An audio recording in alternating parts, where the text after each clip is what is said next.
Track. Go!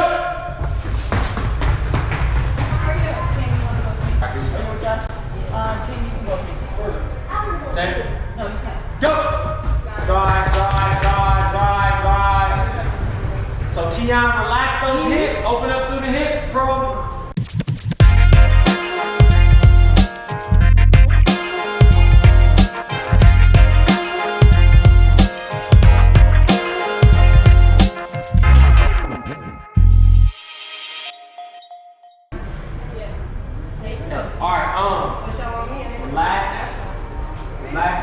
Relax. Move back. Set, go. And go, drive.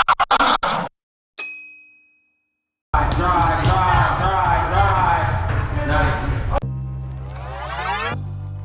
So that's me, Gian Lasher.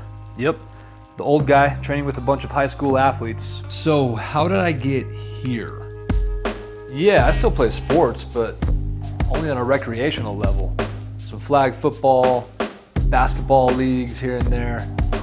Definitely not getting paid for it though. So let me explain. I just wrapped up my second year running a fitness business. And in this fitness business, we design and program fitness classes for athletes. And I'll get into all of that later, but the reason I'm here today is I want to dig deeper. I want to get a better understanding of what it really takes to not only train, but to also think like an elite athlete. And what a better place to start than here, training with Thal Woods. So after we finished up our training, I sat down with Thal and his training partner, Korey, and gave them an interview. And in this interview, I wanted to find out as much as I could about the why behind what they do. And I'm extracting this information so that I can pass it along to you, and hopefully you can get a better understanding of what it takes to not only train, but to also think like an elite athlete.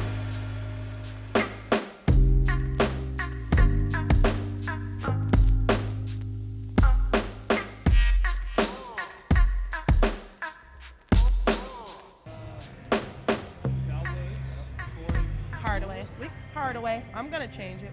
Married? Not married. Not married, okay. But yeah. I'll still change it for Botillion and debutante purposes. And just both of you guys grow up in Yeah. So both grew up in Denver. I grew up in Park Hill. Okay. Went to Smiley Middle School. Went to Mullen High School. Got a scholarship to go to Mullen High School. Ran track and played football there. Received a full ride football scholarship to Colorado State University. Ran track and played football at Colorado State University. Got my degree in exercise sports science. Excellent. Played arena football league. Yeah. What year were you up at CSU? So I was up at CSU. My last year was 2002. Last year 2002. Yep. My last year was 2008. Okay. So Okay. I started in 2003. Okay. So I came on the back end of Yeah. Thal Woods and everything. Yeah. We was winning a lot of games, that type of stuff up there. But yeah, and then Korey. Okay, yeah. I grew up in Montbello grew up in the high school. I grew up in the Montbello neighborhood. I went to MLK Middle School, then I went to Montbello High School, and then we won state back-to-back my junior and senior year. Then I got a full ride to Nebraska University at Lincoln or whatever. I ran track there. After that career there, I went pro in, 2011, 2012. Then I placed fourth in indoor 60 nationals, working hard. Then I got to go overseas and run in Canada at a couple of meets on that tour circuit. And then after that, I got a little pregnant. And now I'm on the road to, the comeback, So your specialty was always track. Yep. Did you Track. play it? I played basketball. Basketball was my first love. So I was like a point guard, averaging like 17 points a game, like 5 steals, assists. I was like that life. And then my coach was crazy. I transferred to George my sophomore year because all the people that I ran track with had graduated and went to college. So I was like, I need a change because George was a powerhouse in track. Came back, I didn't like George. My coach penalized me for that. So I was starting JV and the freshman squad my freshman year. I come back my sophomore year, she's benching me because I transferred. So I quit that, start running track, switched to doing hurdles because I just sprint at first. My junior year, I got turned into a hurdler. One state my first year, one state again. I got 8th at nationals my senior year in the 400 hurdles. So, track's just it's taken over ever since. What would you say got you into sports? Was it always something you wanted to do? So from like 1 to 8, I thought I was a little boy. So I have this big brother that I always wanted to compete with. I always wanted to be better. I have like a super competitive nature, so if you can do it, I can do it better. Like that's what I tell myself no matter what. So I've always been competitive. Like I could beat my brother. My dad has been a coach. So he would train us, wake us up early, train us. He had trained me in basketball. My brother did. He was a football coach as well. He wanted us to play tennis. I blew that on purpose. I had to run track. So it was basketball and track for me when I was younger. When I was younger, I kind of BS'd it. So he took me out. Like, I'm not going to keep coming here and you're doing this. But my dream was basketball. Like, I thought I was going to be at the WNBA, Cynthia Cooper style. Like, Nikki Weddle in Montbello was my role model. So my handles was like everything. Handles and defense, that was everything for me. But that left and track came in. Very cool. And how about you? Did you have sports in your family? Did you have coaches and brothers and sisters? My mom was a swimmer, but I didn't find this out till later. Sports for me was a way to get out of the situation that I was in terms of just family and kind of stuff like that. So it was like more of an outlet for me. And my thought, now that I look back at it, I may have put too much pressure on myself because it was, I got to get a scholarship. I got to get a scholarship. I got to get a scholarship. I got to make it to the pros. I got to make it to the pros. All these different things to get myself out of the situation. But then in turn took so much pressure on myself because I felt like it was the only way that I could do it. So for me it was more of an out and it was more of a, this is what has to be done. So my passion for it was like totally different than let's say someone who had the ability to go to school if they wanted to go or had the image and idea of what it looked like to go to because I was the first person in my family to go to college. So would you say that your journey was more, your athletic journey was more of a struggle and like you putting a lot of pressure on yourself? Yeah, I would say that. It's like not as fun. It seems like for you it was. Yes, all I do is win, baby. What's up? Hey. Exactly. And I don't know if that pressure was necessarily there aside from, my mom riding me. Right, And you were more like, this is a lifeline. This is something I got to do. Right. This is what I got to do. And I was talking to you just a little bit earlier about, for me, sports has always been in my life too. Right. Since I was 5. Basketball, baseball, football, and soccer. And eventually when I got kicked off the baseball team, it was track. Right. It was lacrosse. Okay. I medaled around in so many sports that I never took one Serious enough. And it was always such a social thing for me to where it's like it's a boys club, it's my homies, I want the recognition of being on this team, but not necessarily caring about excelling in a sport and being the best I could. And that's where, it really just always kind of lingered there as well. I knew sports for me was something that was always super important, but I could never really put a finger on why. And I know that in the past it was for the social aspect, and now it's truly understanding, the mechanics behind the running and the reasoning behind why certain, expertise, you need to focus on certain things in order to get better and really put dedication towards it. I never really had that dedication, and I think different backgrounds, probably different reasons, different work ethic, different dedications. So it's really interesting for me. I like to ask that question of like, how did you get started and what brought you into that? Because people might start at the same age, but it could be for totally different reasons. I have buddies that went through the journey with me, walked the same exact journey that I walked from middle school to high school to receiving full-ride scholarships and such.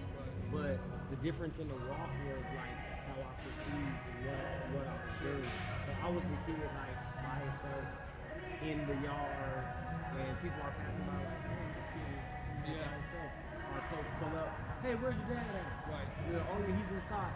bring him out here. I want to talk to him real quick and see about getting you on this football team. You know, oh, we can't afford it. Oh, don't worry about it. I'm gonna pay for it. Right. You know, I was that kid. Sure. You know what I mean? Sure. So my passion for what I'm doing and the message that I'm pushing out to anybody that I encounter is more from a perspective of your passion is what drives you to be the best at whatever you're doing, right? Versus just it being an end result. And I had to 360 that and Right. understand that, right? Well, that end result is almost it's kind of a non-existent pot of gold at the end of the road because anytime you get to that track meet and you either win or lose, doesn't matter, it's over. Right? It was the journey leading up to that really mattered. The friendships, the team mentality, the disciplines, the sweat, the hard work. That whole journey was truly what mattered, and the end result was something that's just okay, let's start over and go Right. for the next thing. So then, so now you guys are trainers. That's what you're dedicating your lives to, and that's what you are in turn trying to give back Right. to other people. It seems like you guys have a very similar vision, very similar scope, and obviously working very well together in tandem. You're taking on the 12 to elite levels. You're taking on the 5 to 11 levels. How does that work out in terms of how did that all start? Like that was 3 or 4 years ago. Started to coming together. Yeah, it was more of people's. Okay, so we're both from here. Right. We both have our own identity in terms of like what people know us from and remember us from. When we first initially met, 8 Right, I years never back, even knew this 9 guy. years back, she never even knew who I was. We never even crossed paths, but everybody we know had crossed paths with and him. so finally we crossed paths, and it was more of a, I'm trying to turn pro, I'm trying to get back on the circuit, and we trained together, and then through there, We went hard. We went hard, and we came to a point where, it's in the bag. Sorry about that. And it came to a point where, okay, look, I have this opportunity that a lot of people are coming to me like, yo, Thal, man, my son. I seen it as an opportunity for her to sharpen her sword in terms of being a coach, but also using her strengths to be able to use the little boys, right? More mathematical than it is just do it, right? Woman coach, she has all these boys. Picture looks great. You know what I mean? As we start to get more and more, she develops more as a coach. Now we create this funnel. And that was the bigger picture of the whole thing. By the time these kids that we have now, like we were talking about before, are 13, 14 years old, like we're expecting to be running the state in terms of just athletics, period, and athletes in different athletics that are connected to what we are doing. Which I see that bigger picture then making us, like our goal has always been, be the go-to sports performance company in Colorado. And then pushing it past Colorado and then going nationally. So you guys are running Sprint 50, 50 Sprint. And can you talk a little bit more about what the various pieces of that are? I know there's a couple of different groups and a couple of different, focuses. And maybe explain a little bit on what the goal for each of those is and how you got there and where you're going. You want me to? It doesn't matter. I know for all this Sprint 50, Sprint 50 was more developed to have a track team of younger kids because we didn't have a team, but everybody wanted us to coach their kids because he's fast, I'm fast. They know him from Park Hill, they know me from Montbello. I got my accolades, he has his, so they're like, yo, can you train my kid? And especially Thal Woods. So we start training the kids, small success. And then year 2, when all my boys turned like 8 and 9, we took over the whole city. We got this phenom kid named Jaden Fox. He kind of leads the other kids. They all compete, so he brings them with them. So now every race when my boys are in there, they know what's going on. Now, last year was the first year I got girls. Because before we was only training girls like volleyball players, soccer players, and then that's when we would split it up where we'll have 2 sessions going, track practice, and then we'll have the YBS, Your Body is a Science group, which would be our younger athletes that are multi-sport. So they'll train sprint fundamentals, but when it's time to do the workout, we would separate them. They do their speed and agility, lateral movements, change of direction, whatever, while we're over here coaching track. So sometimes he does that, or I do it, or we have another person that we bring on. Then we have our train 50, which is when we train everyday general population. I train adult women. I train elderly people as well for functional 50. So we have like just a bunch of different umbrellas that are all under 50/50 Sports Performance, a movement company. Okay, 50/50 Sports Performance movement company Umbrellas, and it's 50, jump 50. Yeah, jump 50, which is volleyball, basketball. Basically vertical training. Jump training, vertical training. And then we have 50/50 Elite, our Elite 50, which is our elite guys, but that's more our multi-sport athletes. And then we have YBS, Your Body is Science. That's more the fundamental learning. Fundamental learning, teaching the kids how your body is science, like that. And then we have, so we spoke on Train 50/50, and then we have where I fit in, right? yeah, well, Nah, you're kind of elite. Yeah, You would be in the elite. Or you would be 50/50 Sports Performance, 50/50 SP. Then we have a community-based thing where we work with Stapleton Foundation And the Be Well and Be Well, where we are a part of this outreach program. Where we do healthy happy hours inside of the community. Right up Northeast Denver. Yes, yeah. And the level of knowledge, though, I already see it. It's deep. Yeah. It goes real deep in terms of your circuits every 4 to 6 weeks, and, spanning down over the course of a year, and taking kids from younger ages and filtering them up to Thal as a group, as a team. What's the 50 moment? So 50, little background. When I first started training, I had a trainer myself named Scott Jones.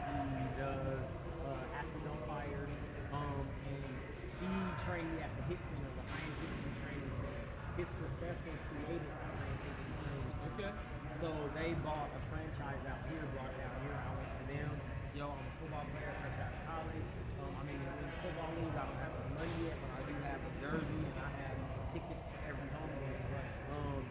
And he was like, man, I'll do that. I went to a couple of other trainers here who were high profile, and they were training a lot of other guys, and they just weren't willing to do that, which is understandable. But I went to a person that did. We started working together. The people that bought the High Intensity Training Center here, along that own the building, they got bought out by CATS, Kinetic Athletic Training Systems. Then we got bought out. So what had to happen there is we had to then create a whole new thing in order to operate inside of that building. So we came up with 50/50. 50/50 being 50% mental, 50% physical, yin and yang. If you see the logo, which was created by a guy that helped to create the Broncos logo and the organization, which that's a whole nother story. I met him at a gym and told him and talked to him and said, man, I love your vision. I would like to put something together for you. He did it, and it's great. And now he actually owns a couple wine vineyards, and he also does some stuff for Huffington Post. Okay. Now, excellent. So, yeah, so that's how it goes. What a minute. We in the interview though, but that's all good. Oh, my bad. I'm sorry. I'm sorry. What up? Yeah. Yes. Say what's up. Come on over here. He said, what's up? Jason Vaughn. He's next up. All right. So go ahead and start foam rolling and stuff. Okay.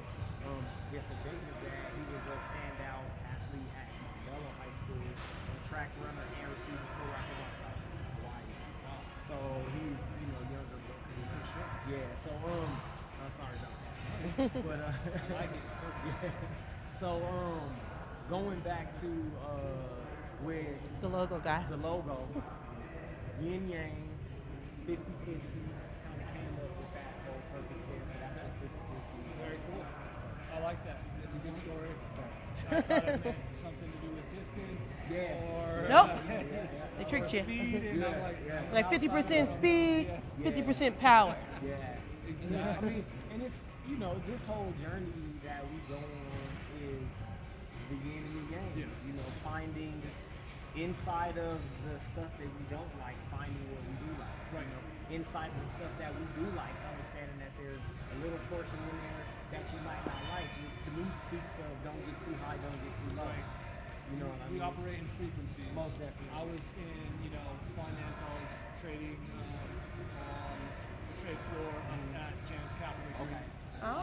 Foreign exchange and stuff? Yeah, well, yes, we did some foreign exchange with stocks, bonds. Okay, yep. I So you're was the guy I on need after this interview. Alternative, the derivatives desk, essentially swaps, options, futures. Now I said I was trading. I was more of like a junior trader, but kind of like helping the actual traders who were really making those phone calls and doing all that. But we were doing all the calculations for them, just really technical stuff. And if you ever look at a stock chart, everything operates within frequencies, and you know that things are not going to just or they're going to be within a certain predictable range. So you see what, like with us as humans, when it comes to pushing our bodies to the limit, we also need to come down and give our bodies rest and healing. And so you guys were talking about, you just mentioned 50-50 is 50% physical, 50% mental.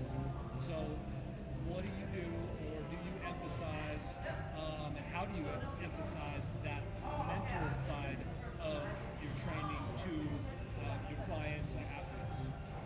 I think, at least for me, I can speak of when I'm dealing with younger athletes, especially self-accountability. Self-accountability then turns into, if you don't have self-accountability, then that turns into different things that when we get older that we may not see as character traits, but they turn into character traits now. So as a youngster, I wasn't accountable. Now as I get older, I'm not accountable. And now the character trait that I've developed is one of unaccountability. Now I begin to not finish things, right? And I'm not a finisher anymore, which being a finisher is very big as far as I'm concerned. So when I'm looking at these concepts and dealing with how we deal with our athletes from younger and all the way up, I feel like it's self-accountability is one of the biggest parts that I feel like we push in turn to get the mental piece together. That's from my perspective. I don't know, I think at a younger age, it's more so me just speaking things into existence for them. Placebo effects, prizes, rewards. Okay, for, hold on real quick. There's a mom, Tracy. There's son Vincent downstairs. Vincent, okay. Yeah. She said she was supposed to meet with you here tonight. Okay. She's sitting right over there. Okay. Maybe I'll come down and talk to her. Okay. Thank you, D. Okay. Thank you. Rewards, encouragement, motivation, it's all rainbows and gumdrops for the little kids. Yeah. Like, seldom do I get upset. I get upset with my kids and I motivate them to be accountable when I've told them, like, just the safety things. So, like, track etiquette, excuse me. If you're out here, they're throwing a hammer, don't walk in the hammer zone. You're gonna get hit. They're running a race, watch track. Just the small things to get them more educated on what we're doing. Hold them accountable by memorization, like not, hey, what is the A skip for? Because they're not going to be able to tell me, like, you got to pull your knee up. No, they're going to just go into the rhythm. So mine is more of a competition thing, make it more like a fox rabbit game when they're training, where it's games, game. They're coming to have fun in practice. Like, they're talking, I can't wait to see Coach Korey. They love me. Like, that's what I do for the kids. And then when they get to Thal, they get serious. So when we have to, like, Thal, can you train my kids for like 2 seconds? They're looking at him like, You're not our coach. I'm like, that's not what we do.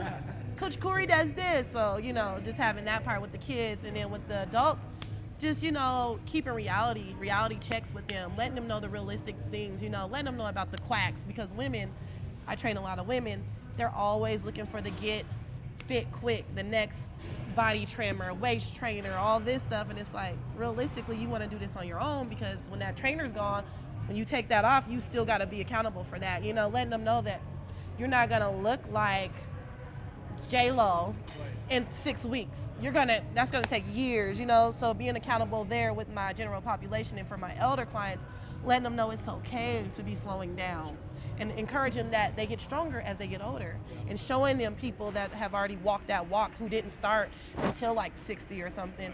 So, I'm more of the motivational, you can do it type trainer, as well as being as real as possible.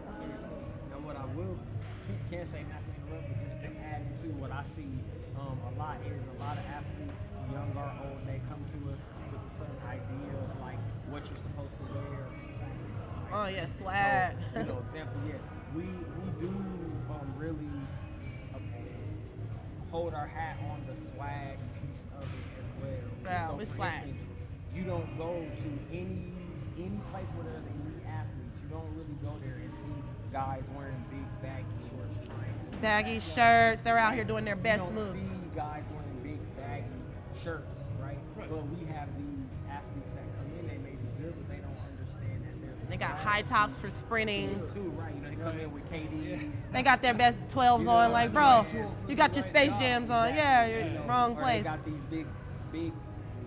Are they wearing thick joggers? Basketball shorts, and they're wearing these big, thick joggers. That just hinders performance. Yeah, that's what we try to explain to them. So So what we see a lot is when a lot of people come in and they are with us for a while, their swag also changes. right, they become influenced. They become influenced. So now they're coming in, more of aerodynamic Confident. stuff. They're more confident.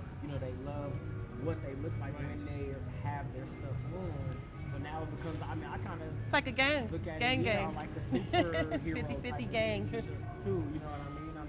You come in and you're coming in to do your thing, so you got your superhero stuff on. You're ready to go, and your mindset kind of switches into one of, okay, I'm off the street, with just my street stuff on, but now I change into my superhero Right. stuff on the stuff. Like I got a bag of tools here. Yeah. Like my backpack's filled with all the essential With things all that I these need.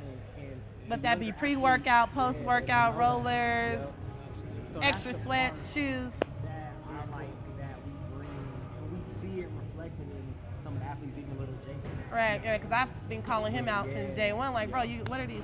Where's your tights at, bro? Like, those aren't training shoes. They're good. They look dope, but they ain't gonna help you do this.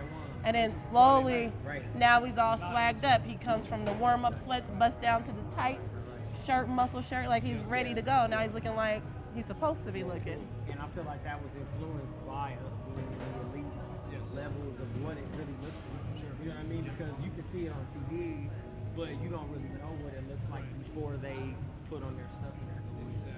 You know what I mean? So just a lot of that stuff I think is really big in terms of teaching young athletes and older athletes for that matter, that if you look good, then you perform well, kind of things like that. So you're more than you just coming in, kind of ragtag, okay, let's get it going. And now you're not really feeling the same way that I would in my tights and my, runners. You know, the right shoes. Yes, Right. It's gonna alter the way you train. So, all right, cool. I know you guys have some training coming up. We're definitely gonna do a lot more of these. I need to brush up. Okay. And this is cool. And I feel like I can talk to you guys for hours. Right. Anything. So I'm gonna let you get going. Thal Woods, Korey. Hardaway. Do it the hard way. Appreciate I think y'all. we're done on that. I think that expired. Okay. Good, You're still good. My recording. mic's up, mic'd up. So I'll make something happen. Okay, cool. Yeah.